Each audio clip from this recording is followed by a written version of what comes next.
तो हर आम दिन की तरह मुझे सुबह उठकर स्कूल के लिए तैयार होना था। बट उस दिन कुछ ऐसा हो जाएगा ये मैंने कभी नहीं सोचा था। तो एक दिन मैं सुबह जल्दी उठ गया, ना जाने कैसे।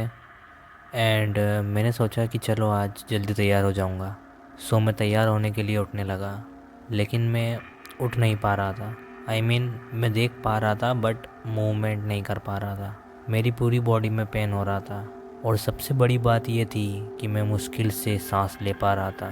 मुझे अपने गले में ऐसा फील हो रहा था जैसे किसी ने मेरे गले में गर्म लोहा उबाल कर डाल दिया हो। मैं बता नहीं पाऊंगा कि उस वक्त मुझे कितना ज़्यादा दर्द हो रहा था। मेरी नज़र मेरे हल्के सफ़ेद हाथों और पसीने से भीगी चादरों पर पड़ी, और मैं चिल्लाया मॉम, पर उन्होंने मेरी आवाज़ नहीं सुनी, जिससे सिचुएशन और भी ख़राब हो गई। बिकॉज़ मैंने एज अ बुद्धू चाइल्ड ये फैसला किया कि फिर से उठने की कोशिश करूँगा। मैंने अपना वज़न संभालने की कोशिश में अपने हाथों को नीचे धकेला, और इसमें कोई शक वाली बात नहीं है कि मैं पूरी तरह से बेजान था, और मैं ज़ोर से फर्श पर गिर पड़ा। मेरा दर्द पहले से 10 गुना ज़्यादा हो गया। मेरी ज़ोर से चीख निकल गई। शुक्र है कि बिस्तर से एक 5 साल के बच्चे की चीख सुनकर मेरी मॉम का ध्यान मुझ पर आया, और उन्होंने दरवाज़ा ज़ोर से खोला एंड मेरे कमरे में आई। मुझे जितना याद है, उन्होंने मुझसे घबराते हुए कहा कि क्या हुआ बेटा, तुमने कोई भूत देख लिया है क्या? और वो बहुत ज़्यादा घबरा गई। जब मैं हाँफने लगा और एक भी शब्द नहीं बोल पा रहा था, तो उन्हें तुरंत पता चल गया कुछ गड़बड़ है। उन्होंने मुझे उठाया, कार में बिठाया, और फिर हम हॉस्पिटल के इमरजेंसी रूम में पहुँचे। उस पूरी ड्राइव के दौरान सूरज की किरणों ने मुझे अंधा सा कर दिया था। मुझे अपना सिर नीचे रखना पड़ा। ये ड्राइव सिर्फ 15 मिनट की थी, पर मुझे 4 घंटे की तरह लगी। जब हम पहुंचे तो मेरी घबराई हुई मॉम चिल्ला रही थी, मेरा बच्चा सांस नहीं ले पा रहा। रिसेप्शनिस्ट ने मुझे तुरंत कमरे में ले गए, और मेरी मॉम को बाहर रोक लिया गया। हॉस्पिटल की लाइट काफ़ी नशीली लग रही थी। ऐसा लग रहा था जैसे मैं नशे में हूँ। सब कुछ घूम रहा है।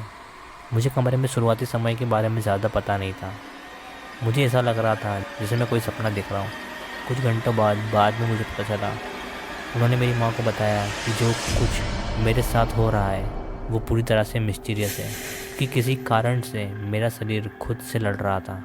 उन्होंने कहा कि ये ऐसा कुछ है जैसा उन्होंने पहले कभी नहीं देखा था। वो सिर्फ मुझे बचाने की कोशिश कर सकते थे। एंड बाय द वे, आप सोचो कि उस टाइम क्या हुआ था।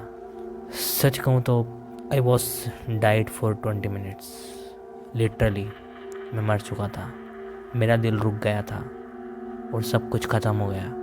उस टाइम डॉक्टर्स मेरी मॉम से ज़्यादा जर्जर स्थिति में थे, एंड दुनिया की कोई भी चीज़ इसका मतलब नहीं निकाल सकती थी। और फिर अचानक से मैं जाग गया, बिल्कुल मिस्टीरियसली। बाद में पता चला कि जब कमरा खाली हो गया था और मैं अकेला था, दरवाज़ा बंद हुआ। मैंने कमरे के हर कोने में हर अंधेरी छाया को महसूस किया, जो रोशनी को दूर कर रही थी, और मुझे लगा कि सब खत्म हो गया। मैंने अपने आप को बिखरते हुए देखा। मैंने अपने हाथों को देखा, वो ट्रांसपेरेंट हो चुके थे। मैं अपने आप को दूर होते हुए देख रहा था। हवा मेरे अंदर से पास हो रही थी। मुझे सब महसूस हो रहा था। मुझे लगा कि कमरे में कोई घुस गया है। दरवाज़ा बंद था, सारी खिड़कियां बंद थी, पूरी तरह से बंद। मतलब वहाँ से कोई चूहा भी अंदर नहीं आ सकता था। लेकिन फिर भी कोई था जो ऐसा करने में कामयाब हो गया था। और वो एक चूहा नहीं था, वो सीधा मेरी आंखों में झांक रहा था। एक डेफिनेशन बताता हूँ। वो कुछ ऐसा था कि मैं किसी खाई में देख रहा हूँ जिससे बच पाना असंभव है। एंड सडनली मैंने कुछ सुना, टॉमी, क्या तुम जिंदा हो? मैंने कुछ और सुना, तुम्हारा शरीर तुम्हारा नहीं है, मुझे इसे मुक्त करने दो। एंड ये ना तो मेरी मॉम की आवाज़ थी और ना ही डॉक्टर्स की। ये किसी और की ही आवाज़ थी जो मुझ पर कंट्रोल किया हुआ था। इन रियलिटी जो भी मुझे कंट्रोल कर रहा था वो बाहर आया, and I can't explain the thing. वो बहुत ही क्रीपी था, मैं बता नहीं सकता। एक लंबी भयानक बॉडी जो ज़रा भी इंसानी नहीं थी। वहाँ एक बॉडी और हेड की फिगर थी।